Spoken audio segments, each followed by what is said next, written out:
dito nilagay yung cannon na pinalipad. Ewan ko kung saan banda.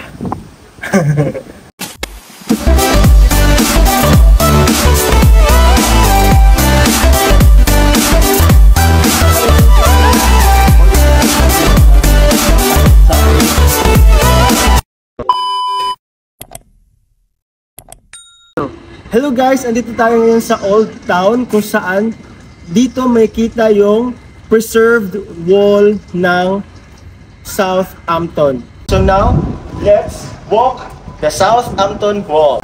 Let's go! Likas sa ating mga ninuno, kahit nasa ibang lugar, ang pagpe-preserve ng historical structures. Mas matanda pa ito sa akin at ang dami na nitong pinagdaanang lindol at iba pang sakuna. Guys, ito ay kabilang pa rin siya sa wall na yon kanina.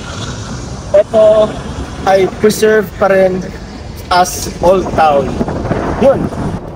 Welcome to Old Town.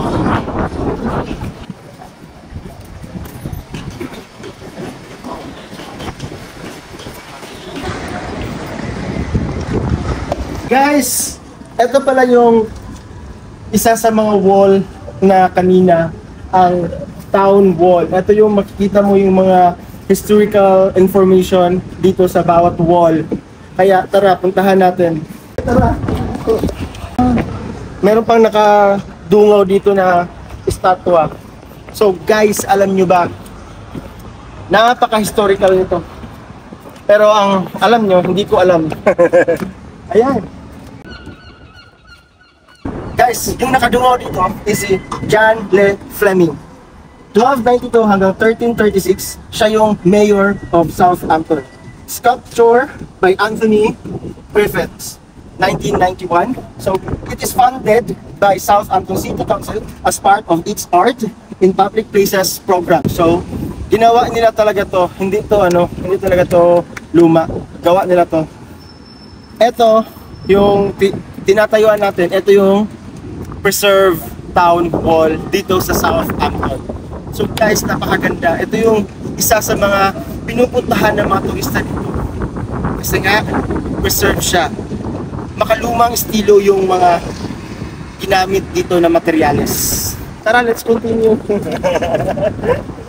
At etong tulay na to, extended na lang to para doon sa kabilang wall. Yung dulo nito, wall din.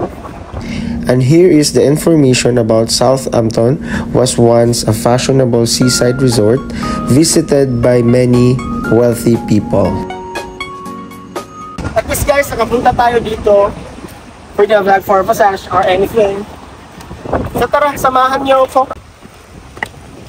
May tao guys.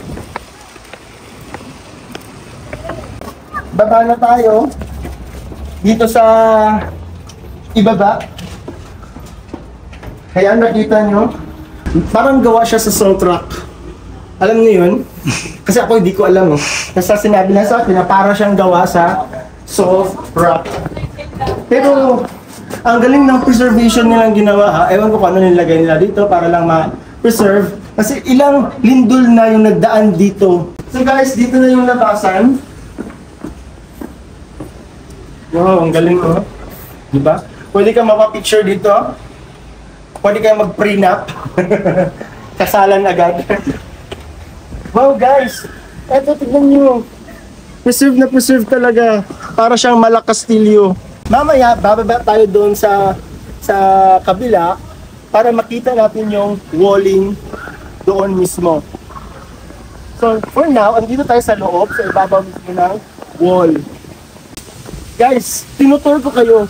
Ang swerte natin sa videographer natin kasi game na game sa ating vlog for today's video. O ayan, meron na naman tayong information na makukuha dito banda. Ayan guys, eto yung sinaunang pinto. Alam mo naman, tao po! Ayo! Catch called Tower.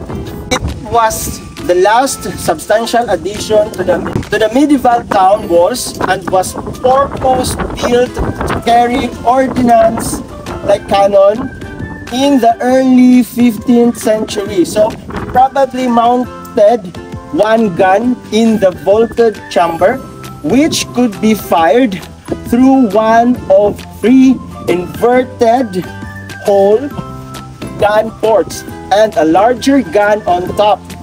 During the 1939 to 45 war, here, an anti-aircraft machine gun was mounted on top of the tower.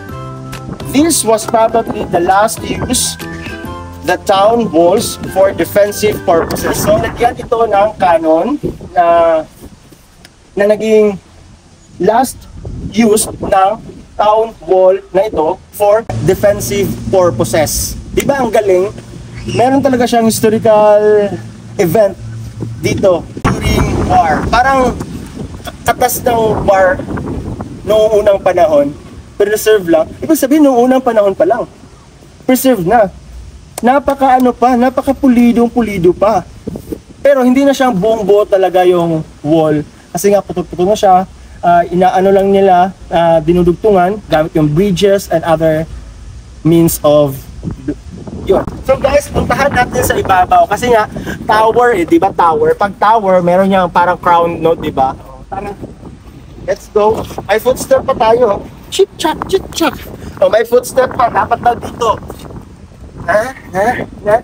O, di ba? Footstep is life. But, upside is lifer. Welcome! Dito, nangyari yung last defensive purpose dito. Dito nilagay yung cannon na pinalipad. Ewan ko kung saan banda. So ngayon, yung kaharap nito is yung show blah blah blah ng Westquake. So guys, tingnan mo naman dito sa baba. May mga magandang gawa na mga estruktura dahil sa nagdaan na yung mga panahon. Ilang libong taon na or ilang daang taon na yung nagdaan. Hanggang doon ito guys. Tingnan mo, hanggang doon to.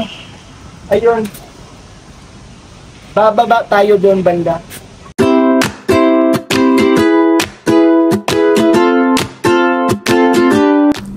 At andito tayo sa pinakadulo guys. Napakaganda. Ma-amaze ka talaga. At dito naman yung information ng Mayflower Memorial and Migration in Southampton. Dito nyo mababasa guys. Nakaka-amaze ang history ng Southampton. Makikita mo ang pagmamahal sa kanilang lugar. At dito meron pa ring restaurant na gawa pa rin sa Old Town. At preserve na preserve pa rin ang God's House Tower. Kaya bilib ako sa Southampton dahil binibigyan nila ng halaga ang kasaysayan ng kanilang lugar. Sana ay nag-enjoy kayo at may natutunan sa video ito. Salamat po!